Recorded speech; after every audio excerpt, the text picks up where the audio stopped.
ബ്രിട്ടനിലെ സാംസ്കാരിക പൈതൃകം സംരക്ഷിക്കുന്നതിന്റെ ഭാഗമായി ചരിത്രപ്രസിദ്ധമായ ആരാധനാലയങ്ങളുടെ അറ്റകുറ്റപ്പണികൾക്കായി സർക്കാർ പുതിയ ഫണ്ട് അനുവദിച്ചു.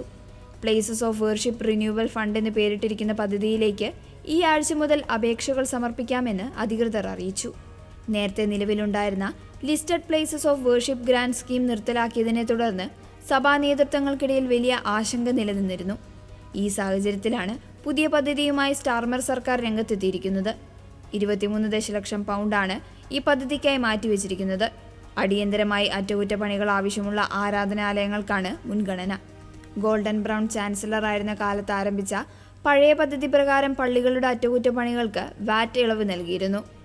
എന്നാൽ പുതിയ സർക്കാർ ഈ ബജറ്റ് വെട്ടിക്കുറയ്ക്കുകയും പിന്നീട് പദ്ധതി പൂർണ്ണമായും നിർത്തലാക്കുകയും ചെയ്തത് വലിയ പ്രതിഷേധത്തിനിടയാക്കിയിരുന്നു. പുതിയ ഫണ്ട് പ്രഖ്യാപനത്തെ church of England bishop doctor Jane Steen സ്വാഗതം ചെയ്തു. പള്ളികൾ വെറും കെട്ടിടങ്ങളല്ല എന്നും അവ രാജ്യത്തിന്റെ സാംസ്കാരികവും ആത്മീയവുമായ നിധികളാണെന്നും അവർ ഓർമ്മിപ്പിച്ചു. പഴയ പദ്ധതി അപ്രതീക്ഷിതമായി നിർത്തലാക്കിയതിൽ ചർച്ച് ഓഫ് സ്കോട്ട്ലാൻഡ് ഉൾപ്പെടെയുള്ള സഭാവിഭാഗങ്ങൾ കടുത്ത അതൃപ്തി പ്രകടിപ്പിച്ചിരുന്നു. മതവിഭാഗങ്ങളുമായി മതിയായ കൂടിയാലോചനകൾ നടത്താതെയാണ് സർക്കാർ തീരുമാനമെടുത്തതെന്ന് നേരത്തെ വിമർശനങ്ങൾ ഉയർന്നിരുന്നു. പുതിയ പദ്ധതിയിലൂടെ ഈ മേഖലയിലുണ്ടായിരുന്ന അനിശ്ചിതത്വം നീങ്ങിയെന്ന് സർക്കാർ വക്താക്കൾ അറിയിച്ചു. ബ്രിട്ടനിലെ ചരിത്രപ്രസിദ്ധമായ കെട്ടിടങ്ങളുടെ സംരക്ഷണം ഉറപ്പാക്കാൻ ഹിസ്റ്റോറിക് ഇംഗ്ലണ്ടുമായും ചേർന്നാണ് ഈ പദ്ധതി നടപ്പിലാക്കുന്നത്.